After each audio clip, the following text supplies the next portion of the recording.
montre aux individus de l'importance peut-être de tel objet, de tel savoir-faire, de tel sujet. Et c'est sans doute aussi ce monde associatif qui participe à produire du patrimoine, ou à dire ça c'est du patrimoine. Les amis de la vieille cloche de l'église, ah nous on adore cette truc, non ah bah, la cloche c'est peut-être du patrimoine dans ce cas. 很重要的一点就是，法国有很多的小型的协会，那每个协会都有每个的主题哦，所以他们变成说对这个文化遗产有很大的贡献，是他们会觉得说啊，这个东西或者这个舞蹈，每样东西有它保存的价值在，然后他们就跟当局跟政府当局去想说，想要把它归类文化遗产的一部分。Et une autre date importante en France, c'est 1982. Oui, 1982.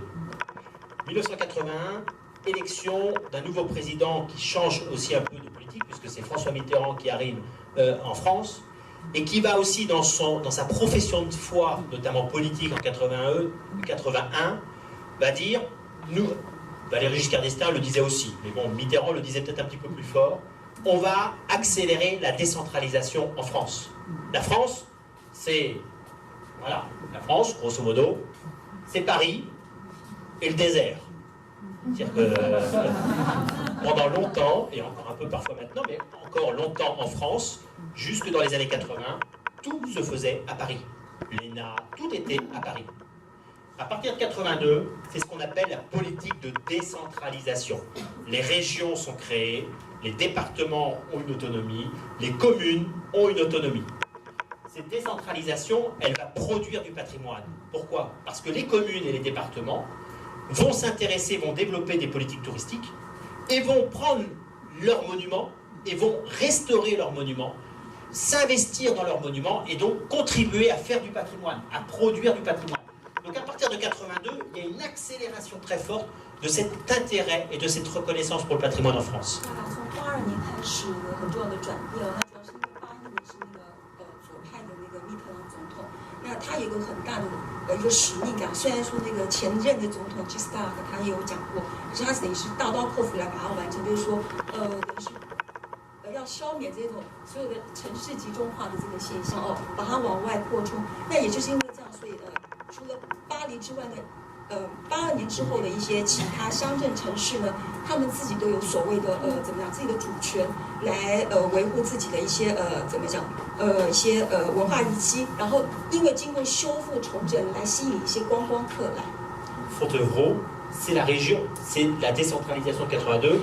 Olivier Guichard, qui était président du conseil régional des Pays de la Loire, et qui a voilà, tout mis, fait en sorte que Fontevraud, par exemple, puisse devenir un élément tel qu'il est aujourd'hui.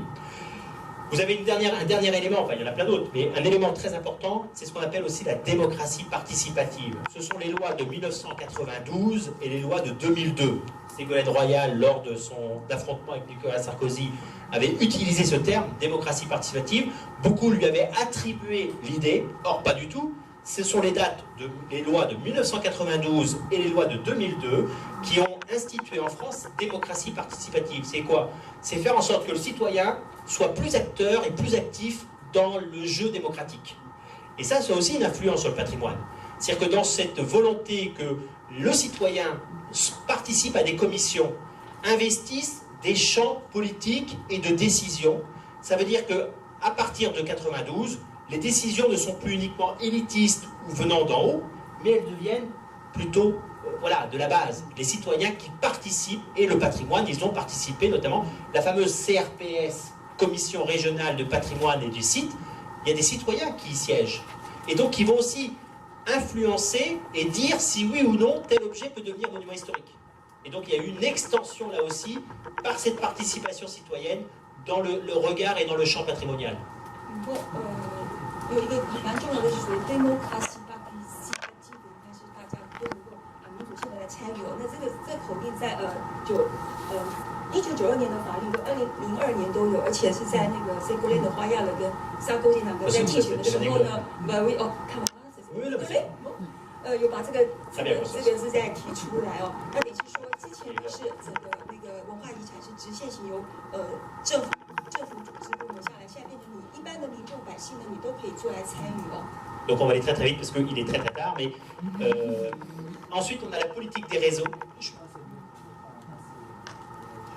Oui, d'accord, pour Doré. D'accord, mais sauf qu'elle va pas pouvoir porter la valise. Bon. La politique des réseaux, je vais vite, construction des réseaux en France. Vous avez notamment le Centre des Monuments Nationaux.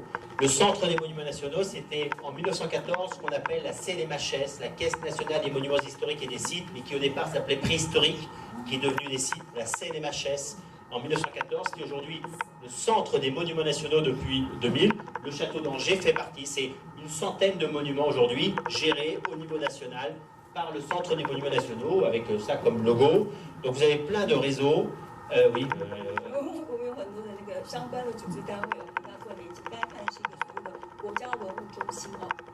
Voilà. Vous avez le réseau Ville d'Art et d'Histoire. Vous avez, c'est une politique qui date de 1985 et qui est un label qui est attribué aux villes et qui mettent là c'est par exemple, ça c'est Angers. Donc vous avez comme ça dans la ville des lutrins qui relatent notamment tout un itinéraire et tout un circuit de découverte patrimoniale de la ville avec un slogan « Laissez-vous compter ». Et donc vous avez comme ça plus d'une centaine de villes en France qui font l'objet d'une mise en valeur notamment patrimoniale.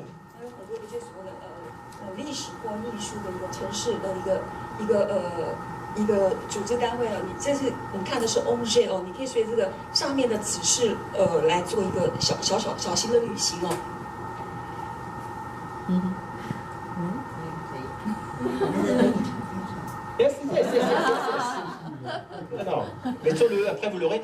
Des labels comme les petites cités de caractère, voilà, les plus beaux villages de France, ça ce sont des labels qui existent en France et qui contribuent à assurer la promotion et des chartes, notamment en Allemagne, en Autriche, en Europe en tout cas, c'est des politiques qu'on retrouve un peu partout, c'est une politique de labellisation.